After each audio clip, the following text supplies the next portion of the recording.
for now, let's just go ahead and dive in. I want to start with just a very simple, kind of modest story to illustrate a big idea. I'm not going to try and unpack it too much when I tell the story. So I'm going to just kind of tell it how it happened, but we will do a lot of connecting the dots tonight. Again, as we talk about big ideas having to do with God, spirituality, healing, just what are those things? What do they mean? How do they happen? And then connect them back to this first story I tell you, as well as to all these other subjects that I know we're thinking and praying about right now. So, in this story, this happened a few years ago. It was a young mother who called me. She and her family, husband and three kids, were all traveling across country, and they were stopping in to see friends and family along the way. And one of those stops was with a family member, and it was in the middle of the country. And when they arrived, they found out that the family members had all been dealing with the flu and were just kind of about on the mend at that point. So they stayed the night and decided they were going to head out the next day as planned. But by the end of that day, the mom gave me a call, and the mom said that all three kids, mom and dad, were all feeling initial symptoms of what felt like, flu stuff that they dealt with in the past, and it felt like kind of unmistakable initial symptoms. Nobody wants that. It was discouraging, but especially with the idea of piling everyone in this car and this big drive ahead of them, that felt a bit daunting. So she was calling me in my role as a Christian Science practitioner so that we could pray together and to consider and healing, to find healing. And so one of the things that we talked about, I agreed that I would pray. But before we hung up and I did that prayer work, we talked about a line in the Bible where a fellow named Saint Paul is preaching about God, and he talks about God as where we live and move and have our being, uh, kind of like the very atmosphere around us. And so we talked about that. We talked about some other ways the Bible discusses God. And again, we're going to dive into that too. But we talked about how the Bible says God is love, and how to live and move and have our being in a God like that, it means that love is all around. It means that love is really everywhere and ever present and truly all defining. We talked about the implications of that. What would that feel like? What would that mean for our lives? What would it mean for the health of the family? We talked about how it could seem like you walk into this atmosphere that's full of sickness, and that that's where you're living and breathing and having your being, and that now you're experiencing the effects of that. Or we could look at it as just this bigger, more ever present, more defining love, which was just equal and all embracing of all people. And so, she felt some comfort from that idea. And as I said, I prayed, and she went to bed. The family went to bed. And the next morning, she gave me a call. They were already getting ready to pile in the car. The kids were on their way. Dad was in the car. And she said, I just want to tell you real quick, we all woke up this morning feeling perfect. She said, on the one hand, it feels miraculous. And on the other hand, it feels just normal, feels like us, feels totally natural. And she said, the kids were bright-eyed and bushy-tailed, and everyone was just, happy and ready to go. There wasn't a trace of any of that left. She said she never had that happen before. Anytime these kind of initial symptoms were felt, it always led to more sickness. So she was just really grateful. And they headed out along with their road trip, and everything was just fine after that. Okay, so that'll be our launching point, and I want to just unpack that. I want to talk about that, and where I think we can start is with the word prayer. I talked about how we prayed together. I think this will launch us into some of these other big ideas because, prayer is a big word, and it means a lot of different things to people. In the Bible, folks come to Jesus in one of the accounts, one of the Gospels, and that's where Jesus' life story is told in the New Testament in the Bible. These folks come to Jesus, his friends, his disciples, and they ask him, how do you pray? And the first thing Jesus talks about, the first thing he says is go into your closet. And he's talking the context around that is he's saying, don't let prayer be about all the outward stuff. It's not about what it looks like to others. It's not about, getting, the good opinions of other people, that kind of stuff. Let this be this thing apart from all of that surface level stuff. And then he gives what many Christians today call the Lord's Prayer. Now, if you were to we're not going to, unpack every line there, but if you were to just look at that broad brushstroke, um, Jesus talks about the nature of God. He talks about our relationship with God, and he talks about, what that means in our lives. So if we were to look at this in this broad way and when we go to answer the question, what is prayer? And we look at Jesus' explanation, we could say that prayers, like, first of all, take a step back for a minute. Take a step back from those opinions and preconceived notions of others around you, but perhaps take a step back too from your own fears and your own preconceived notions about things. Take a step back from just the surface level appearance of things and get focused on the nature of God and on our relationship with God and on what that means. Well, okay, so if that's what prayer is, and a big part of it is getting focused on the nature of God, what is God? We talked about how the Bible says God is love. One other way that Jesus talked about God is as spirit. Now, spirit may seem like a pretty abstract word to a lot of folks. It's not often the first word that comes to mind when you're thinking about the most relevant thing, here and now in our lives. But spirit's an English translation of a word that those original scriptures in the New Testament were written in Greek. And in the Hebrew Bible, what Christians call the Old Testament, they're written in Hebrew. But that word spirit in both those texts, both in the Hebrew and the Greek, it's actually the same word that is in other places translated as wind or breath even.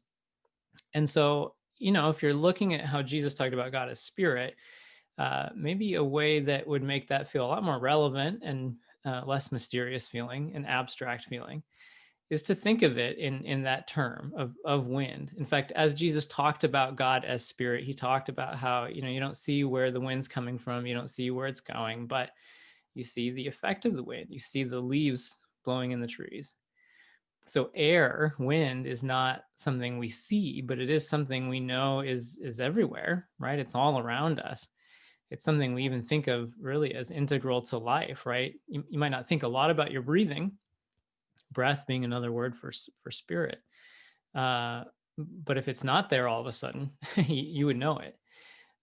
So God being like the wind, not being something we see, but definitely being something that is integral to life, that is even life itself, is actually a way the Bible talks about God as life itself. And talking about it as a kind of cause where, we do see an effect from that cause. Along those lines, the Bible says everything that was made by God, and there was nothing made that God didn't make. The Bible says God is pure good. And so God as a cause, God as life, God as pure good, God as love. And as truth is another way the Bible talks about God, as truth itself. Well, these are all things that, they jive with that idea of God being spirit. That is, that we don't see love, right? We don't see truth. Those aren't things you see, but they're important to us, and we see the effect of it. You can see love expressed in acts of kindness and generosity. You can see truth expressed in integrity and so on. So God being everywhere, that love, that truth, that life being ever present, being the cause of everything, and there actually being no other cause apart from that. That's the sense of God that the Bible gives. Of course, it's a big subject, but that's pretty central, those kinds of ideas. Well, if God is pure good and the cause of all, and life itself, everywhere, always present, even omnipotent. Most faith traditions and backgrounds talk about God as the source of all power. Well, okay, how does that fit into our idea of prayer and then our relationship to that God? If prayer is about focusing on the nature of God and our relationship with God, well, what is our relationship to a God like that? A God like that definitely gives one a different sense than the kind of tribal God, which is like, the relationship with a tribal kind of a God, or the clockmaker kind of a God, is the clockmaker is the version of God just creates everything and steps back and lets it go, and maybe intervenes once in a while if you are part of the right group or asked the right way. The tribal God is the God that takes care of and loves some people, but not others, maybe even destroys others, loves some and hates others. So this idea of an ever-present God that is pure love itself, and that love being the cause of all that exists, being life itself, that is a different sense than that idea of a life separate from God, and a kind of small tribalistic God. So what does it mean? What would our relationship with that kind of a God be? Well, the first thing the Bible ever says about our relationship with God is like on page 2, and it says that we're made in the very likeness of God, the very likeness of a God that is truth and life and love itself. Has this connotation of every quality, every characteristic, every fiber of our kind of spiritual DNA emanating from, coming from, evolving from love itself. Think about that. Evolved from love itself, from life itself, a life that is pure good. In fact, one thing that the Bible says about God is that the same fountain doesn't send forth both fresh water and salty water. So it means that God as life doesn't send out or cause or even allow sickness, suffering, evil. I know is a big, broad kind of a term, but injustice and fear and loneliness. Right? That's not life. That's not what life in that the purest, most good, bright kind of sense would be. A life that is love itself. So made in the very likeness of this God. That that line actually of thought goes all throughout the Bible. It's there more in the Hebrew scriptures. I'm gonna read you a passage in just a moment, but it carries on into the New Testament, where we read about Jesus saying, "Be perfect as God is perfect," and Paul again writing to his friends in Ephesus saying, "Put off this old sense of yourself and put on this new self, which is created to be like God." So it's not a one-off kind of statement. It's all there throughout the Bible. So I'm going to read you this one line. As I said, this is from the Hebrew prophet Isaiah, uh, and he's writing as if it's sort of like the voice of God talking to us. And he says, "Bring my sons from far away and my daughters from the end of the earth, everyone who's called by my name, whom I created for my glory, whom I formed and made."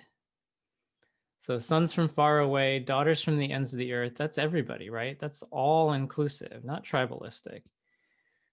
Uh, Created for God's glory is that purpose word. That's central there. To glorify something means to make it known. That's one of the definitions. It's the brightness or the brilliance of something, the glory of something. And so how is it that we are the brightness of God, the brilliance of God? How is it that we make God known?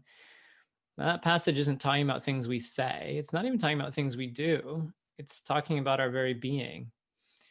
And if we are made in the likeness of God, though, this maybe the dots all start to connect here a little bit. Our very being, made in the likeness of God, is how God is known. Again, God being a cause that you don't see, but an effect which is tangible, which is relevant, which is present, which is um, needs to have form, needs to be made manifest. Love isn't love unless it takes shape somehow, right? It's not just an abstract kind of a thing. Abstract love doesn't feel very loving. Love, which is made manifest in acts of kindness, in a hug, in caring, in just a life turned around through such unconditional caring, that's love.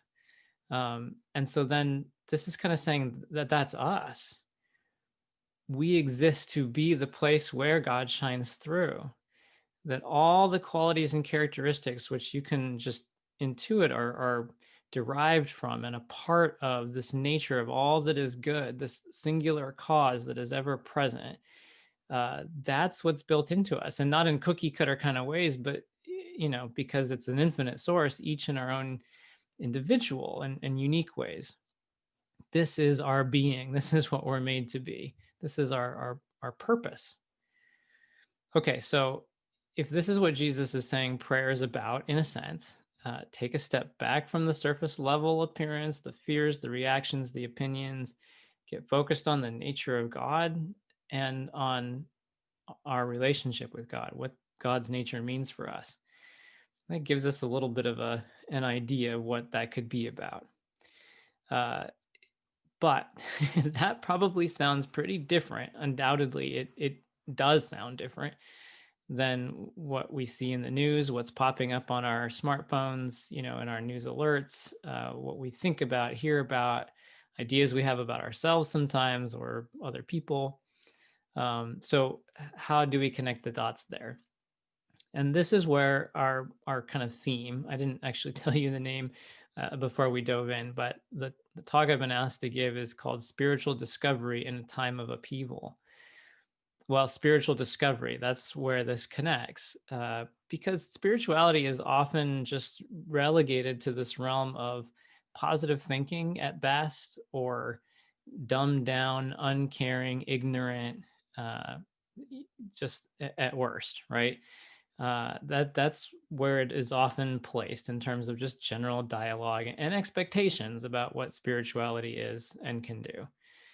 And so the word discovery, though, I think takes it in a deeper and maybe more relevant direction. Spiritual discovery.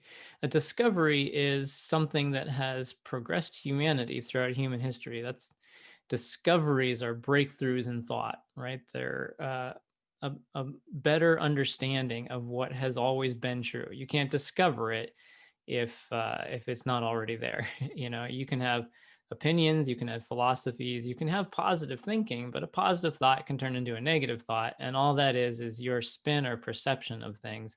It's not how things actually are. So discovery has that sense of it's already there. It's not about somebody's opinion or whether you have a positive thought about it or not. It's about understanding something that is ever present. This to me is what I feel we see happening throughout the Bible. I've been drawing on the Bible a lot tonight, and I know there are people that love the Bible who are watching. There are maybe people who don't know it much, or people who think of it as that book they've been beat over the head with in the past, even condemned or judged by.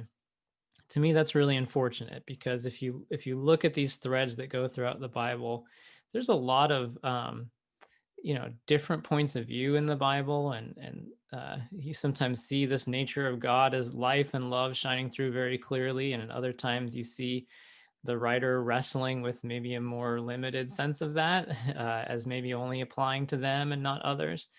And yet that view of God just keeps expanding throughout the Bible and culminates in the life of Jesus, who gives us the kind of context and tools to understand the journey that other people have been having throughout the scriptures, as their idea of God grows and deepens and becomes more universal and useful. But the Bible just has letters, poems, songs, poetry, history from just so many different walks of life over a long period of time. Men, women, rich, poor, and again, different ideas about God. But this thread about our relationship with God and what that means is constant. It's right there, right early on and all the way through. And what we see is people who are in tough situations, whether it's a war or a famine, or they've been outcast from society, or they've been called and considered incurable. In these tough spots, in these dark times, they find something about their idea of God gives them a new vision, some inspiration, but something that makes a tangible difference. In the middle of war, as they turn their attention to whatever their biggest and best sense of God is at the time, that ends up giving them a perspective that leads them to safety. In the midst of famine, they find food or water. And when they've been outcast from society, they find community again. When they've been considered incurable, they find wholeness and health again. So you see a cause and effect relationship there. And that to me points to something more than just positive thinking. That's discovery. There's something there and they're perceiving it better and it's having a tangible difference.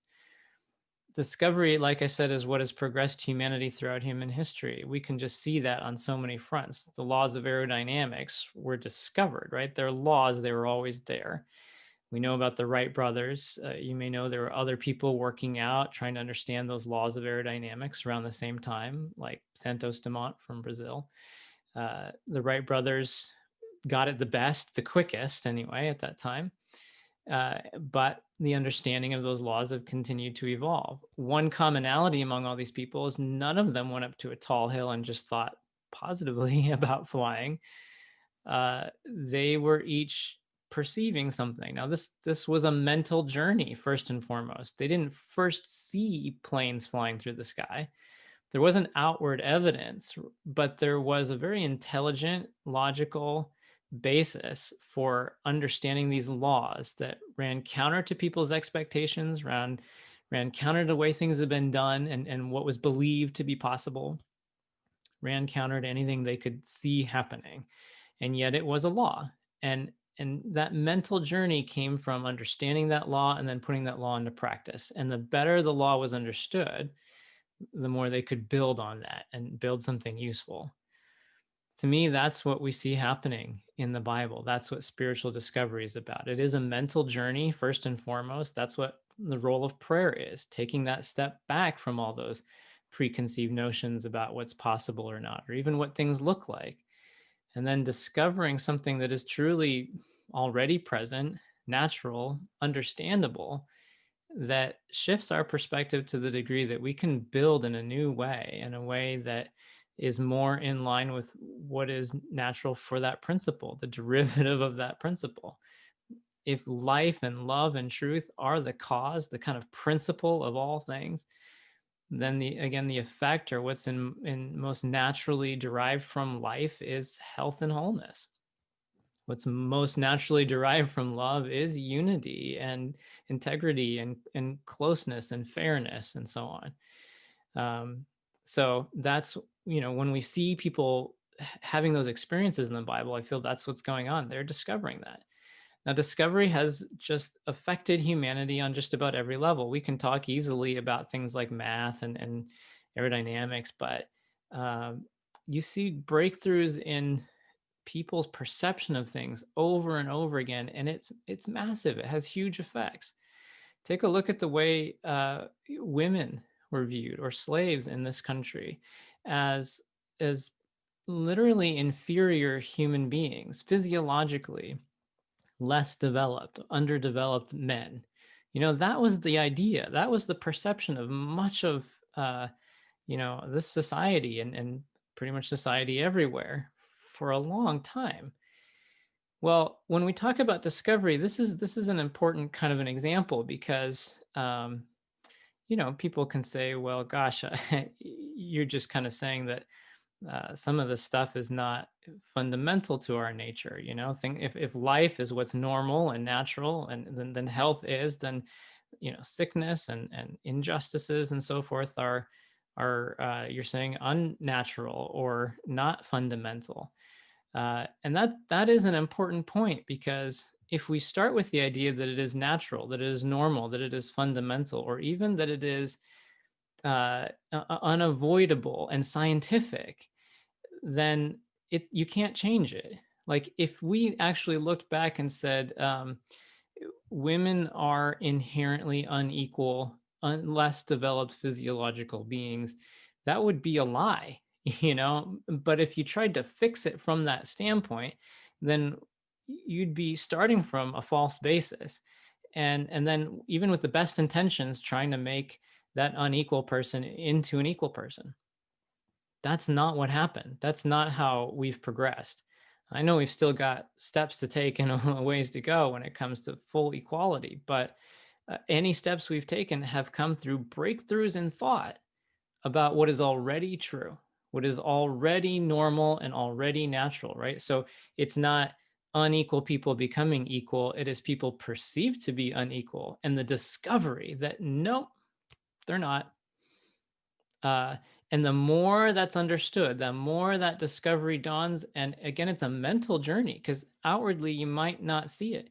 You take a group of people, for example, who have been enslaved, and you say, well, see, with my own eyes, I can see that they're less equal, they're not as smart, and there are, but what is that? What you're looking at is the effect of your perception playing out, right? It's the effect of the wrong idea, right? Or the wrong idea of what's really true being played out. It's nothing but the effect of something false. And you can, if you say that's reality, you've got cause and effect mixed up. But if you get down fundamentally to some other root idea of where we come from and who we are and what it means to be us, and you're building on that basis, that might run contrary to what everyone around you thinks. It might run contrary to the way you see things playing out. And yet, if it's fundamentally true, you can build on it. And that's what has happened. Every breakthrough humanity has made in any area of life has essentially been the dawning of a greater awareness of what is actually already true, already natural, and we just understand it better. The laws in this country have adjusted to better reflect what was always true, not that it wasn't true and some good old guys came along and turned it into something true. To me, that's what we see happening in any healing. That's what healing is about. And when we see healing in the Bible, it is not a miracle. It's not that tribal God entering in and breaking the laws that actually are natural and fundamental, and or with some other contrary set of laws or power. It is a revealing, a dawning of what is truly the only normal, natural, fundamental, integral, unavoidable, law or cause of life and being. It is a better understanding of what that is in all the ways that plays out and has meaning, whether it's in our relationships, in the way we interact and govern ourselves, in our health or our well-being, or anything else. It is a dawning of what is true. That's what we see happening in the Bible. People taking a step back for a second from those preconceived notions. It is a mental journey, but it doesn't mean it's abstract and irrelevant. Everything we've talked about the nature of God becomes very relevant when we see that it's not just some happy stuff I can think about while I deal with what is actually unavoidable in the struggles of life, but that it gives me a perspective that reshapes my view of that, not makes me bury my head in the sand or not care, but actually deal with things more effectively, with more innovation, more constructively, and so on. Again, that's what I feel we see happening throughout human history. Now, I know, again, even with that kind of a discussion around it, it can still feel like, yes, but uh, you can't say that, for example, that family, let's go back to that, sickness isn't just that family went into an environment where there was contagion, they got sick. That's just an example. There are many of things that in life we would say, look, it's just cause and effect. It's not about whether you're inspired or not inspired. It's just here's the science of life. And it dictates that this stuff is normal and natural sometimes. But what do we see happening there? I would say that when things look like just self-evident, obvious causes in our life that lead to suffering, that's a surface level logic. And it's not that we can't say it's that it's just not there. It's not just to put blinders on and pretend it's not a thing. But it's a little bit like this math equation. If I wrote 7 plus 3 equals, you all know what? That 7 plus 3 equals 73? No. 10? Yes. But how do you know? You know because you know the law of math and you've proved it. Okay, maybe this is a little bit of a silly analogy, but just roll with it for a second. If you didn't know math, If all you knew was the surface level logic of 7 and 3, you saw no principle of math behind it. You only knew that plus sign means you put them together. So you take a 7 and a 3 and you put them together. You end up with a 73. And what happens? You go to do your grocery shopping with that, you're not going to get very far. It's going to be uncomfortable. So there is a surface level logic to it. You could say, I see with my own eyes, 7, 3 together. You can't tell me that's not true. Well, you can. You can't explain it with just a surface level appearance, though. You have to explain it with a deeper, more fundamental principle, the principle of math. And then you have to say, test it. That's it. There's no other way, right? It can't be observed. It can't be measured in that sense of just only with surface level data. It can only be understood and proved through an understanding of the principle. And so I would say that much of what we struggle with in life is like that. Again, you look at somebody who's been enslaved their whole life and you say, see, well, that's a surface level logic. It's not fundamentally true, but you can see it playing out. And just like that family going into an environment where there was sickness and then they start to feel the symptoms, that looks like a clear cause and effect relationship. And yet, what happened? I would say they were discovering, and we collectively, through that prayer work, were discovering that was taking a step back, looking more at the nature of God, and that letting the truth of what was really normal and natural and fundamentally always true for all people become more evident. As that idea became clearer, they acted on it, they lived out from it, they built on it. Anytime light enters a room where there's darkness, it makes things different. The whole landscape seems to change, right? And that's what healing is. They were actually building on something that was more natural and true as they were discovering that. And I would say that's what all healing is, again, and that it's not compartmentalized to one area of life, because love doesn't apply to just some things any more than 7 and 3 equals 10 for some things, but not other things. Another follow-up question I can already imagine people saying is, right now, as we carry forward here for the rest of our time and start to unpack this idea of spiritual discovery and its implications for all these things we're thinking about, uh, you know, okay, so if you say in this example that the sickness was not fundamental and natural, that they could discover something bigger, deeper, more real, more normal, then if you apply that on the broad scale, on a macro level, then what does somebody approaching their health, their well-being do as you consider a pandemic and how to interact with the rest of society around us? And sometimes people will say, well, might that lead you then to just say, I don't care about this stuff, and not wear your mask and not follow guidelines and, just do your own thing, not care about what other people deem to be really important and necessary for their health and well-being. But if you look back at Jesus, this idea of God that is presented doesn't lead to ignorance, and it doesn't lead to irresponsibility. It doesn't lead to not caring about others. It actually leads to the golden rule. The natural outgrowth of this idea of God is love others as you want to be loved, treat others as you would like to be treated. That's not in conflict with this idea of God. It's in total concert with it. It's, again, the outgrowth of it. So what does someone who's approaching their sense of God and their vision of themselves and others from this standpoint do? Well, it actually leads to a greater sense of responsibility in one's relationship with their neighbors.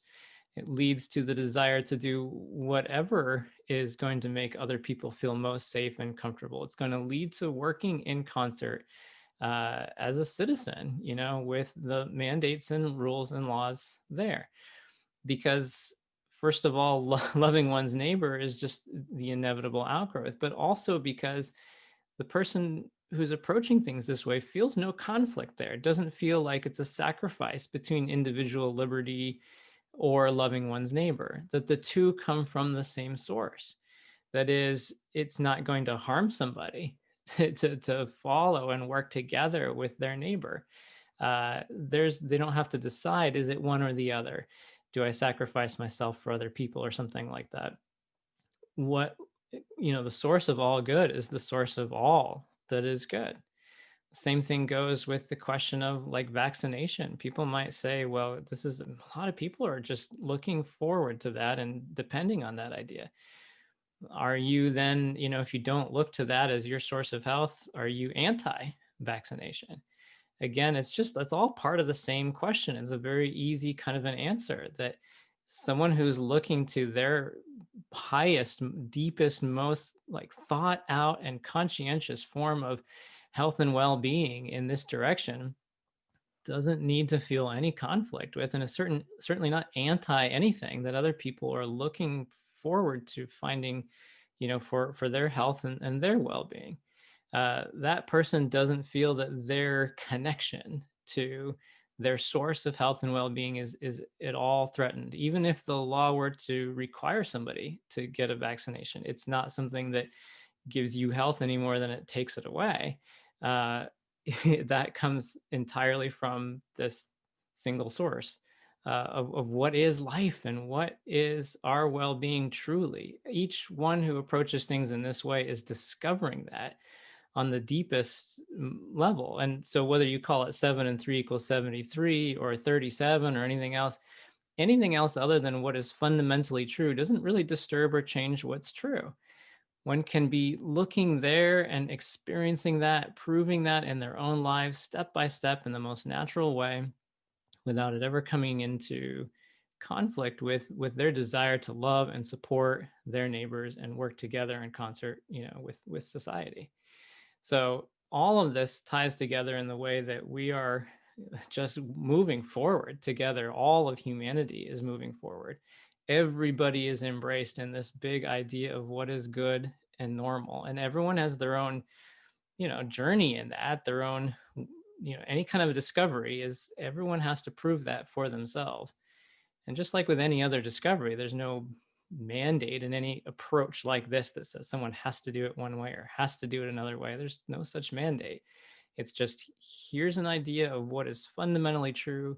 Each person, again, in their own individual, not cookie cutter kind of way, gets to prove that for themselves, not just say they believe it, but work at it and demonstrate it till they feel the effect and experience it.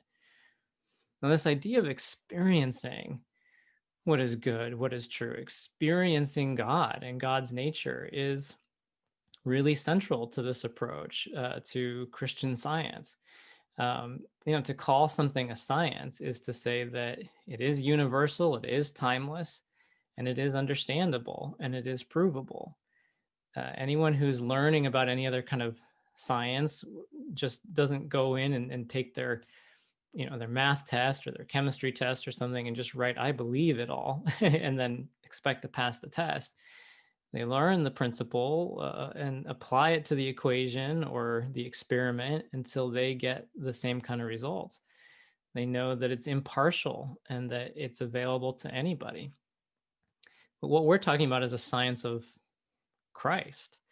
And Christ, first of all, Christ wasn't just the last name of Jesus, right? Christ was um, that divine nature that shone through the life of Jesus. That is the title that Jesus was given, that was indicative, significant because of just the divinity that shone through him so significantly, so uniquely in human history.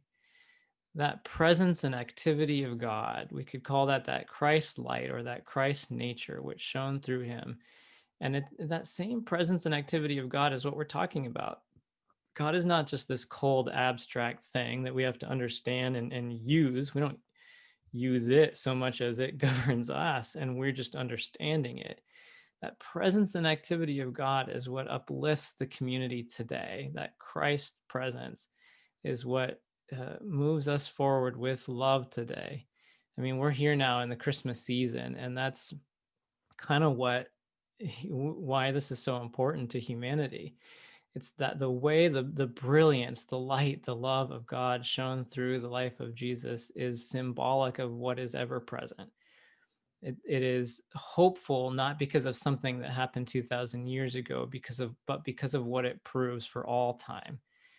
Jesus showed us something about grace, which in a phrase is that unearned love of God, that which is already established and already true and already all embracing, that we can't mess up, that nothing can change. Like 7 and 3 = 10, but love. uh, Jesus showed us something about the nature of salvation, which again, in a very short phrase, could be our discovery that nothing ever has or ever could separate us from that love of God, that all defining love, which is the source of our health, of our life, of our wholeness, of our feeling of connectivity, of our unity, all the things that in dark times we feel can go missing or get kicked out from under us or be destroyed.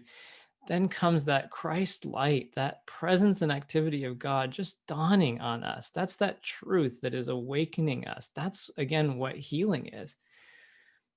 The life of Jesus just symbolizes kind of the healing of the whole world. And that message is still present and meeting us today. That true idea of God, which comes to us and changes our view of who we are, what's possible, and how we build, how we go forward from here. When times seem dark, this light of love that meets us right where we are shows us the step-by-step path forward. And you can imagine if you're on a little, like, you're on a river, a pond or something, and it's just so foggy and you can't see in front of you. Uh, Really, the only thing you need to know is that you're on the right path. If there's a path that crosses it, if there's one path that crosses it, that's all you need. And if you know that the stepping stone you're on right now is part of that path, then you also know, even if you can't see a centimeter in front of you, you know that you're going to end up where you need to go, because you know that that step is the step that leads to the next one. And you know that that step is the step that leads to the next one, and so forth. To be on the right step now, by definition, means you're on the step that leads to the next step and the next and the next. So even when, there's a lot of questions right now. How do we open society? What do we do with the economy? How do we go forward and find more unity in society and in government? What do we do about climate change? I mean, these are huge and important questions. How do we approach this? How do we move through this? Step by step by step. And this true idea of God which dawns is not just a theological abstract concept. Again, it is the nature of what is normal and natural and real. It is where inspiration and innovation and creativity and forgiveness and love and a feeling of being filled up full and a feeling of being safe, which allows us to just act and interact in different ways. It's where all that is good comes from. And even when we can't see in any of these big questions what comes next, we don't have to take this on blind faith. It is through humility that we are reaching out and discovering more about the nature of God, taking that step back. And if we're discovering just even all we need to know right now, right in this moment, right now, that's enough to know that that's what's going to lead to the next right idea in the next moment, later today, by the end of today, the next day. It's what resolves our feeling of aloneness. It's what resolves our feeling of hopelessness and allows us to take concrete, informed, useful, again, creative, innovative kind of steps to go forward. Even if it's just right now, what do I need to know and feel? How do I find that feeling of being filled up full? Not in like a self, like I talk myself into it, I try and hold on to and think happy thoughts, but just in taking a step back and considering what the nature of God means for us, what this what what it's doing in us, what it implies and is doing, that presence and activity of God is doing throughout the world today. I know that this church who has sponsored this talk tonight prays a lot about homelessness in their community. They're in that downtown area, lots boarded up, they've told me, and that there's a lot of folks there that are homeless. It's the same idea. They asked me to just talk and pray with them about this too. uh, the same idea that shows us how to heal divisions, that gives us those ideas about how to see our neighbor in a better way, how to love more, how to feel safer ourselves so that we can do that and not feel vulnerable. That's just an example of something. I worked as a chaplain in the prison system for a number of years, and I worked with homeless folks too there. And I know that a lot of times people, in theory, had a place they could go, a family member or somewhere else they could stay, but there was a division. There was a feeling that they couldn't go back. They couldn't talk to that person. There was a rift. Well, what is it that heals that? That heals those divisions, that opens the heart, that opens the way, lights up the way for how people come back together and work together? What is it that opens the way to take steps forward when it feels like the world has come crashing down on you because of the economy, because of other circumstances outside of your control? There are certainly families and individuals that find themselves homeless because of what feel like exterior, unavoidable circumstances. But if we are building from the premise that there is never a stop to this flow of good, it's like a river that just doesn't stop. You can put a boulder in the way, you can do whatever you want, but the water it's going to flow over, it's going to flow around. It might not take the shape or work within the channel you expect or you even know, but when that inspiration, when that new idea comes to us, that's that same source that shows us, oh, here's a creative way to deal with carbon in the air in terms of climate stuff. It's the way that shows us, here's what I do with my business today when it seems like there's no way forward. It's the same thing in that place where people don't know how to go forward, where new ideas come from. That there is immediate help. I mean, this kind of inspiration is not just long term. It's mental shifts that are fundamental. It is, and it is in the moment. What do I like? The fire's coming. What do I do right now? You see that immediate help in the Bible too. So we need often long-term shifts as well as immediate. How do we meet people's needs right now? Kind of ideas. And it's the same source that brings that. All of us who care, all of us who want to do something can be practicing this, taking that step back, learning more, not just going back to what we already know, maybe about the nature of God or our preconceived notions, as good as they may have been about God, but what can I discover that's brand new, that informs me in a whole new way, that gives me an idea really relevant, really specific to the challenge, the issue, the struggle or the suffering that I am just feeling compelled to do something about. That works just in any of these areas of life, and certainly I know with those folks that these church members are praying about and wanting to help. Mary Baker Eddy is the founder of this movement, this Christian Science movement, and she felt she made a unique discovery in her life, this science of Christ, uh, a way to move forward, even in hopeless seeming circumstances. She's somebody who dealt with chronic illness from the time she was a little girl. Not exactly homelessness. She was never on the street, but certainly destitute and not knowing where to go or what to do next at certain points in her middle of her life. One time moved, I think, something like 20 times within a couple of years, just from boarding home to boarding home.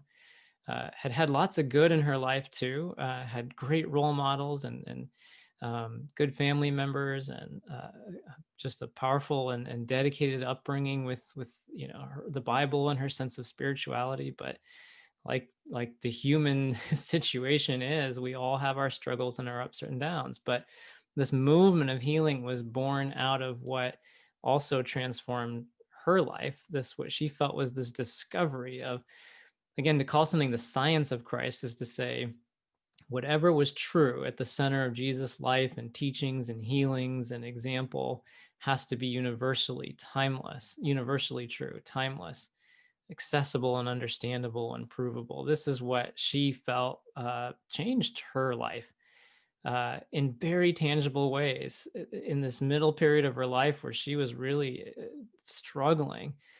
What she felt she began to discover, it healed her of the chronic illness she'd faced for decades. It healed her of the effects of a severe accident.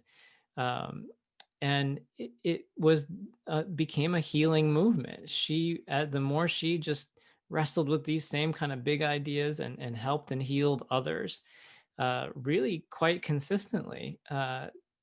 They began then to learn from that and to help and heal others. It was always a kind of grassroots organic healing movement, the Christian Science movement, people healing people who healed people who healed people.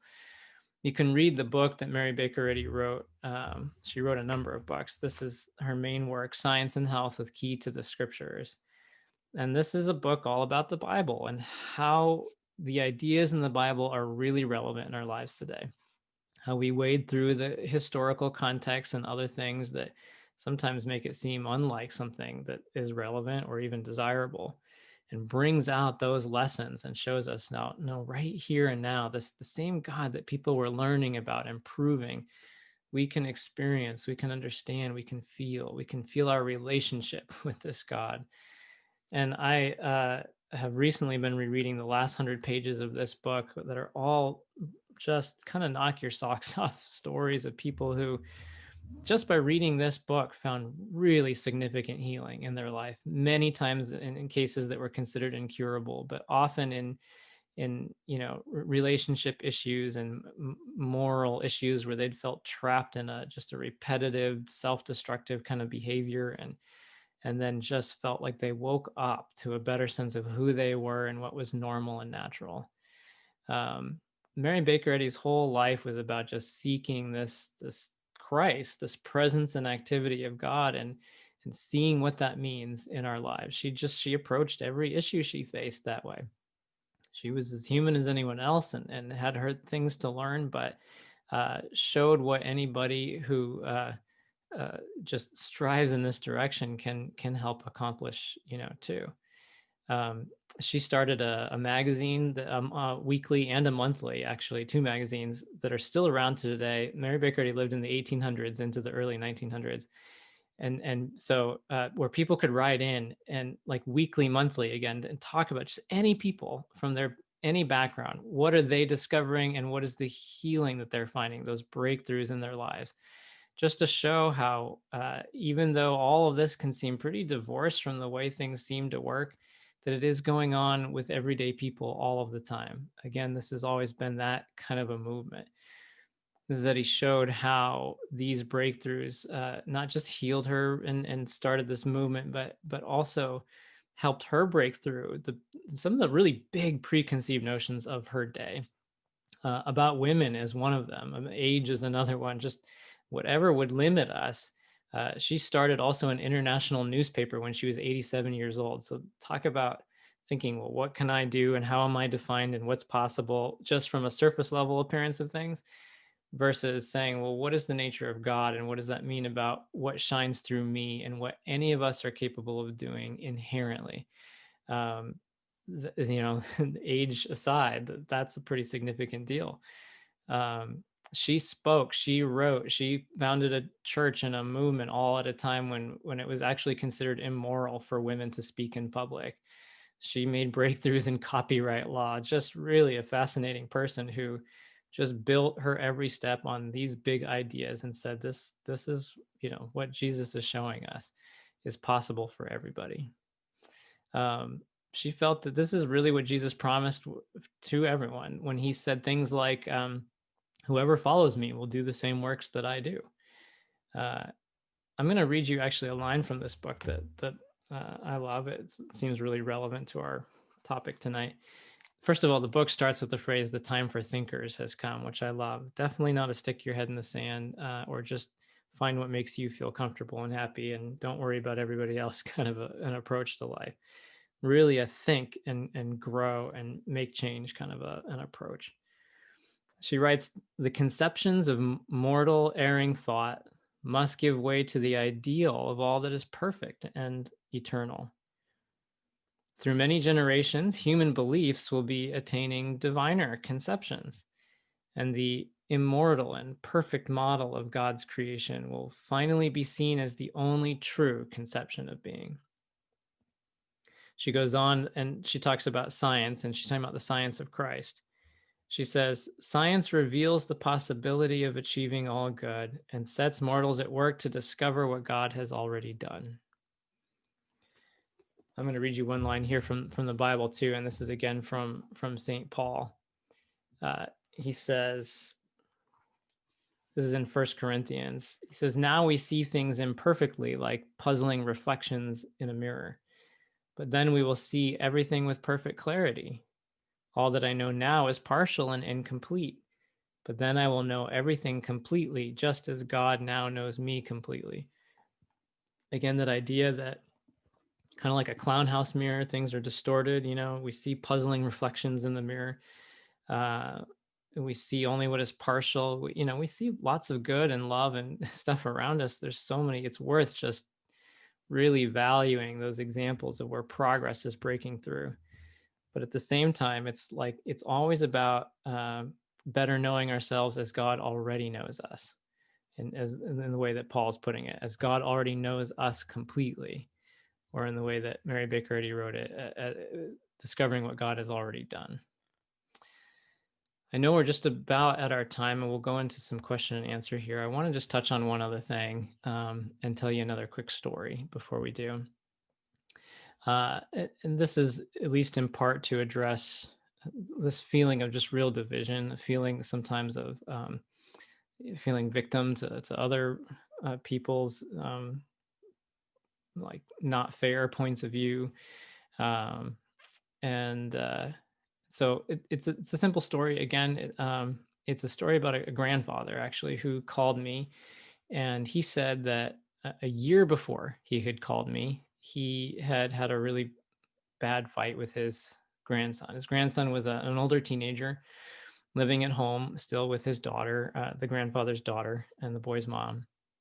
And they'd been best buddies before this. They spent lots of time together every week, did things together until one day the grandfather was at this guy's house, the grandson's house, and something happened in the news. And it was a troubling, racially charged, divisive kind of an issue, and they found themselves on just utter opposite points of view in regard to this. And the grandfather, the more he tried to explain his point of view, the more angry and frustrated it made the grandson, until the grandson just said, I'm done. I don't even want to talk to you anymore.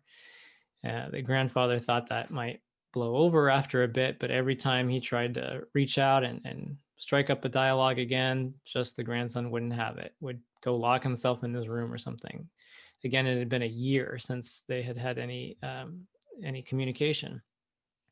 So he called me and he was asking, can we pray about this? And he really wanted to see this mended somehow. And, at first he really still didn't see his grandson's point of view at all. And as we talked and began to just pray this through a little bit, something that, when we talk about genuine spirituality being about discovery, part of what that discovery also is getting to the root of the issue. Again, it's not just ignoring the issue, it's getting to the root of it, seeing what is fundamentally the source of the misconception, the suffering, the struggling, the injustice, and then discovering what is really more fundamental and natural than that, rooted in the nature of God. So we're not taking a step back from the problem like we don't care about it. We're taking a step back from just the surface appearance so that we can get at the real issue, and then further stepping back into, okay, now what is just really true that helps me get right at the genesis, the source of that perspective. And what started to happen for him as we talked things through is he started to feel like he started to get it better.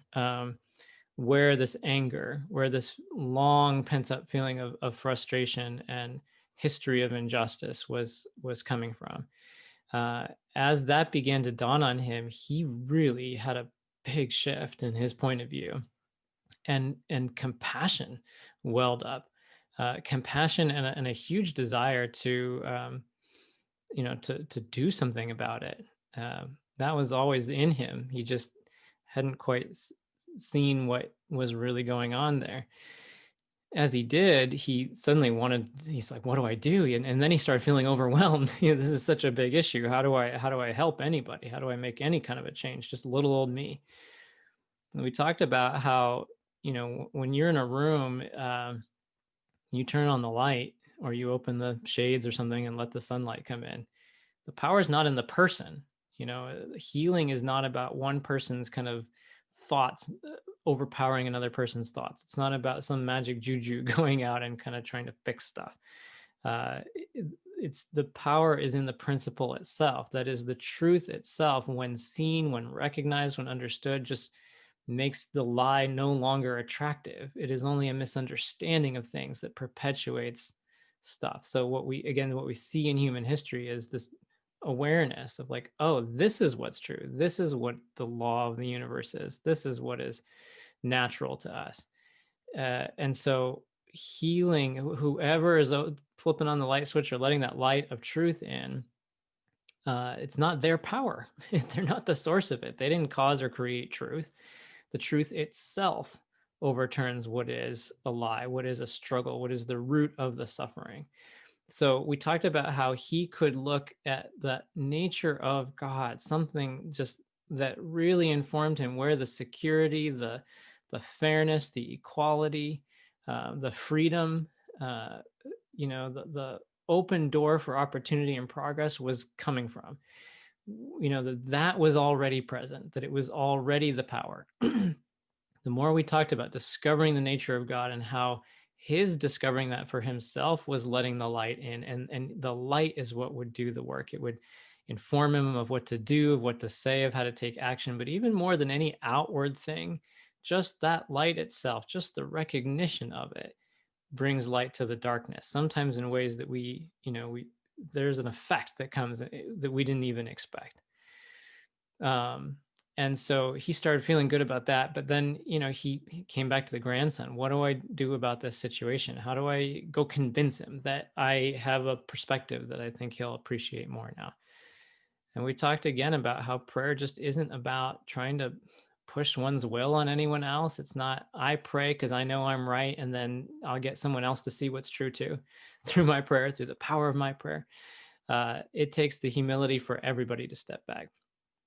Everyone has the same job here. Even when we feel like we're on totally different ends of things, we can come together on this approach, which is everyone has to take that step back from that surface appearance of things.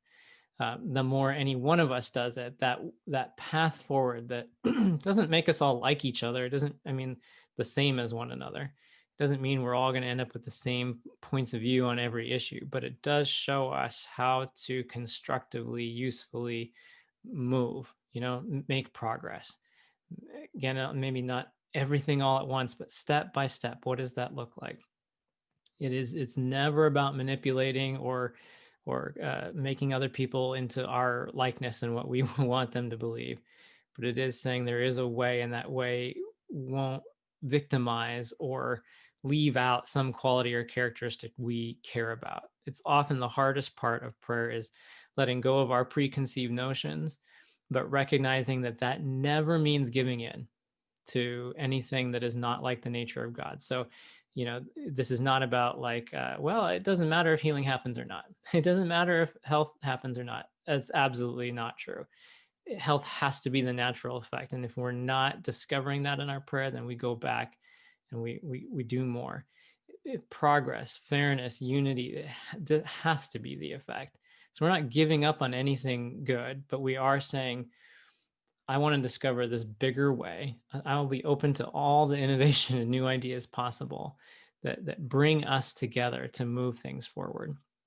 We talked about how his prayer for his grandson had to start with a true idea of his grandson. And this is important for all of us because, he could look at his grandson from the surface perspective and say, here's a kid that doesn't get it, that doesn't want to hear me, that isn't open to new ideas. And so, I'm making progress, but if he doesn't, then I'm stuck. Have you ever had that thought? Like, okay, hey, this all sounds good, but you said we all have to take a step back when I don't see that guy taking a step back over there. Well, that's the surface appearance. So as we are making our own discoveries, you heard Gandhi said, be the change you want to see in the world. As we are making our own discoveries of what is normal and natural in our thinking, in our way of perceiving things, we see that has to be universally true for everybody. And so again, you can't start with someone who doesn't get it, doesn't want it, is too bullheaded is too, you could just fill in the blank with so many things, couldn't you? I imagine we all can. But what is their true nature? Where do their ideas really come from? Where does their true character come from? What have they always been? Not how do I make them into what I think they should be, but who are they already? How do I discover what is already there? Our reactions to people and the way they act or their personalities are sometimes the toughest of things, but this is a universal principle. The principle of love, the principle of life, the principle of truth is truly what is at the root of all that is genuine about us, about anything in life. That's a broad brushstroke, but the implications, the specifics, the beautiful truths at the root of that and what they mean about us and the things we see and deal with it's right there for us to discover. And again, that's like turning on the light. We don't necessarily know how it's going to impact things, but the light will allow people to see and act more naturally. We talked about that and how he could embrace his grandson, see his grandson more for who he already was. And and he was benefited by that. He felt a peace, and within a week or so we parted ways, and he said he was good to go. But he wrote me about a month later and he said, you know what happened? The next time I saw my grandson, I was there. I went to visit my daughter. He came out of his room and we just started interacting again. There was no big reconciliation. There was no talking it out. It was like the darkness was gone and what was always natural between us was just right there. And we just kept building from that standpoint. It wasn't that we went back to the old, it's not like the new normal. It's that progress was made and on a whole new basis. But what had always been good and had been experienced before was part of that and had never been crushed out. It was always natural, and that just became more evident. That I think is something we all probably desire to, that normal, natural unity, that discovering that there is no actual conflict between native qualities that are good, between the dialogue which makes us think we have to choose one or the other, like liberty and principle and justice or love and compassion. And, that's a false dichotomy, and it has at the root of it a lie.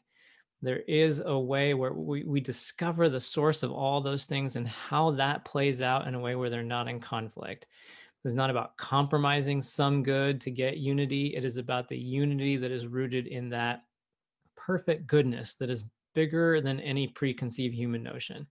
And maybe we don't experience it all at once, but when we're building on that basis, it plays out in ways that are tangible, practical, useful. I'm going to pause and we'll open it up for questions. So I'm going to go check out my Q&A box here now real quick. So far, just a couple quick comments, and that's really nice. Thank you. I'll check back here in about 1 or 2 minutes. Don't feel pressured to ask a question if you don't have one. If you're feeling like we were complete tonight, that's great. But I will take the opportunity to touch on just one other idea, because I know this is a question that often comes up. And so it might not be asked yet, but it might be there for you. People will ask, building on that idea of wanting to make a difference, in the world for others. How can we possibly, think that our prayer can make a difference on this broad scale in our community, in our nation, around the world? Maybe I see how I can experience that in my own life, or maybe even with someone else that I'm talking to or praying with directly. But how could I know that it has this bigger effect? And I'm going to bring my math analogy back into it, my 7 + 3, except instead of saying 10, we're going to put that on another scale. We'll call it 7 trillion + 3 trillion. And we all know that 7 and 3 trillion equals 10 trillion, right? But how do you know? Not empirically, right? Not with any kind of surface level look at things. I don't know about you, but I doubt much of any of us know what 10 trillion of anything looks like. And yet with a kind of scientific certainty, we know that 7 and 3 trillion equals 10 trillion. Well, how do we know? Well, because we know the principle. We know 7 and 3, and we can prove that. We can prove it with lots of things just around the house today. but we see that the scale doesn't matter. And I would say that's the same principle that helps us understand how our prayers make a difference, even on what looks like a very macro kind of issue. When we look at divisions in society, when we look at a pandemic, when we look at something that seems like it's on a huge scale, an economic meltdown, we can all, as we're taking a step back and discovering, again, first, what are the mental elements, the ideas, the fears, the misconceptions at the root here? We can identify that it's really the same stuff. It's the same stuff, whether we're dealing with sickness in our own life, dealing with divisions in our own family, dealing with a feeling of lack, or being victim to the circumstances around us on a micro scale. All of those are like a narrative about what life is and how it works, and where good comes from, and so on. And in each one of those circumstances, if we're working through it in our own life, then we're making a discovery of a principle of good, a principle of love, a principle of what true mind and true thinking is, of unity, of how to make progress, and so on, where innovation and creativity comes from. If that seems to be what's missing, and we're discovering those qualities and characteristics in the nature of God, and I really mean that. I mean just thinking about those ideas like, oh, that's a really nice idea. God has that and I have that. But I mean that those moments where you feel it, just like the light bulb coming on, and you go, oh, this other perspective no longer feels as true to me anymore. I no longer feel afraid anymore. I now have a new idea about how to move forward. That is a genuine discovery, and it's not mysterious. It's we're doing that all the time. Humanity is doing that all the time. Well, when we're discovering those things, those ideas which uproot those kinds of issues, we are discovering a principle. And it's like discovering the 7 and 3 = 10 principle. Because when we go to pray about the same kind of issues, those same mental elements that are at the root of big, widespread issues, divisions between peoples that have been at war for 100 years or something, if you boil it down, it's the same. It's, misunderstanding, it's fear, it's ego, it's greed, it's the same stuff we all deal with on a daily basis. And if we're proving how love, how truth, how these big ideas overcome that, then we can know with scientific certainty that that same principle, when applied to those elements on any scale, has the same effect. Just as we know that, 7 and 3 trillion together equals 10 trillion. We might not see how it plays out. We might not pray about something and look in the news the next day and say, oh, there, see, my prayer did that.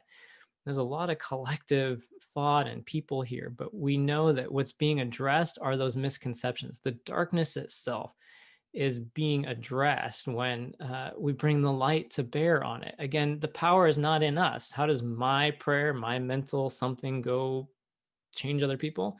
It is, how does the light of truth itself deal with darkness? That's when we're discovering the principle of how love overcomes hate.